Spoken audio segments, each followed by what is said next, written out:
si Sara Duterte nag-react, no? Nag-react doon sa mga kabunyog, mga kabayan, doon sa sinabi ng Malacanang na ang complete failure ay si Sara.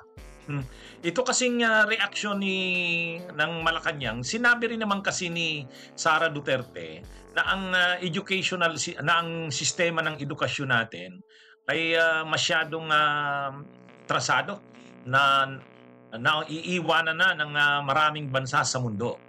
Kaya nag-react naman yung Malacanang, ay sino bang DepEd Secretary? Sino bang DepEd Secretary nitong nakaraan? Sa administrasyon ni PBBM, sino ang unang DepEd Secretary at anong nagawa niya? So kung ganyan ang komentaryo ni Sara sa sitwasyon ng edukasyon ng Pilipinas, ay siya yung failure. Nag-failure siya bilang DepEd Secretary. O yun. Ngayon, rumisbak naman si Sara.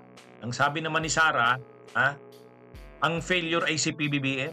Ngayon, biglang dinala ni Sara sa issue ng si PBBM daw, pumapasok sa opisina 10:30 ng umaga, nangangamoy alak.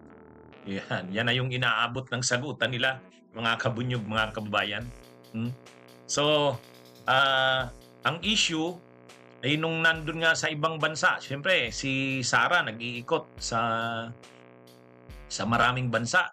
At habang nasa ibang bansa siya, nagkukomentaryo siya sa administrasyon ni PBBM. At isa sa kanyang kinomentaryuhan ay ito ngang tungkol sa sa edukasyon ng Pilipinas. Na ang ating daw mga graduates ay napag-iiwanan ng maraming bansa.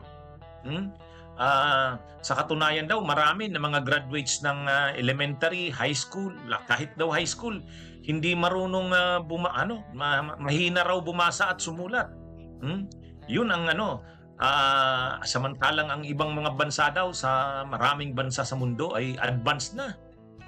High-tech na ang maraming bansa, robotics na, AI na ang pinag-uusapan. Sa atin, pa rin, lapis at papel. Lapis at papel ang pinag-uusapan. Kaya yun ang komentaryo ni Sara. Sa totoo lang, totoo naman yung komentaryo ni Sara. Malungkot talaga ang kalagayan ng edukasyon natin. Kaya lang, tama rin naman yung sinabi ng Malacanang. Ikaw, DepEd Secretary ka. Ilang taon ka naging DepEd Secretary. So anong nagawa mo? Dapat may ginawa mo na alam mo palang ganyan. Bakit ngayon niya lang ba yan nalaman na ganyan ang problema ng Pilipinas, ng edukasyon ng Pilipinas? Dapat may ginawa na siya. At sa ginawa niya, dapat maipagmalaki niya yan. Kaya nga, tama rin yung reaksyon ni UC Claire Castro, ang tagapagsalita ng Malacanang. Ang sabi ng tagapagsalita ng Malacanang, yung comment niya, di nagre-reflect sa kanya yun. Siya ang complete failure bilang DepEd Secretary. Ngayon, nakarating kay Sara yung tinawag siyang complete failure. Nag-react si Sara. Ang sabi naman ni Sara Duterte, ay kung complete failure ako, bakit maraming beses na akong gustong mag-resign, pinipigilan ako ni PBBM? Yun. Yun ang sinasabi ni Sara. Hindi naman siya pinipigilan ni PBBM dahil sa siya ay magaling. Pinipigilan siya ni PBBM, politika yun. Ayaw lumabas ni PBBM na nagbabanggaan na ang Duterte at ang Marcos. Pinipigilan ni PBBM na maging lantaran at open, hayagan ang away nila. At least kapag nasa gabinete pa si Sara, medyo makukontain pa, makukontrol pa ang away nila ng Duterte at ng Marcos. Pero siyempre, ang gusto ni PBBM, wag maging lantaran at hayagan. Kung member pa siya ng gabinete, at least, pa yan? Kung mayroon mga unting kiskisan, hindi magiging masyadong lantaran at hayagan. Kaya siya pinipigilan ni PBBM. Hindi dahil magaling siya.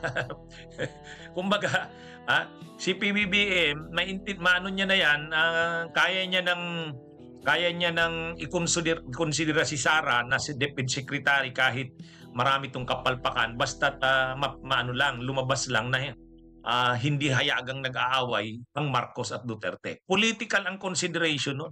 Hindi ba naintindihan ni Sara yun? Nakala niya, kaya siya pinipigilan dahil magaling siya. Kasi yun ang argumento ni Sara eh. Kung siya daw ay complete failure, bakit daw siya pinipigilan ni PBBM noon na mag-resign?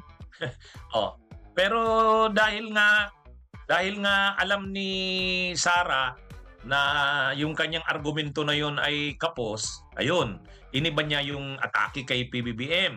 So ang atake niya na naman, sakayang si PBBM, sasabihin niya akong nilang complete failure ako ng Malacanang, ay siya ang failure. Bakit? Ay pumapasok siya, lasing, amoy alak, 10:30 ng umaga.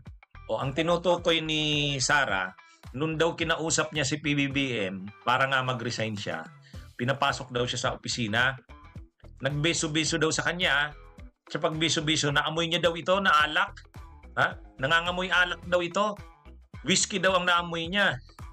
Naamoy daw ito ng whiskey. At 10:30 daw yun ng umaga. Yun. Yan ang ano niya. Yan yung sabi ni Sara, siya ang complete failure, hindi ako. Anyway, itong mga Duterte, kung ang issue kay Marcos bangang, ngayon naman alak.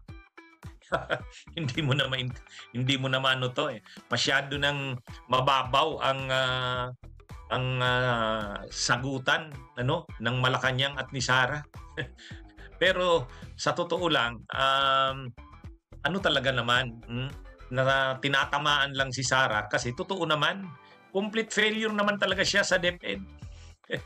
Ano bang nagawa niya? Anong nagawa niya? Ang pinagkaabalahan niya kasi pundo. Di ba ang hinabol niya confidential funds?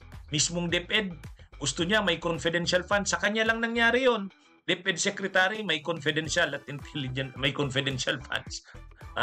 At gusto niya noon, napakalaki ng budget ng DepEd. Sabi niya, bigyan niyo ako ng napakalaking budget, susolusyonan ko ang problema ng edukasyon. So pera ang bottom line sa mga Duterte, kay Sara. Pera. Yan yung totoo dyan. Bunyog, bunyog, halikan na kasama ka. Bunyog, kapag buklod ay may pag-asa. Luzon, Visayas, Mindanao, isa ang pananaw. Sa bagong Pilipinas ang bunyog isisigaw. Bunyog.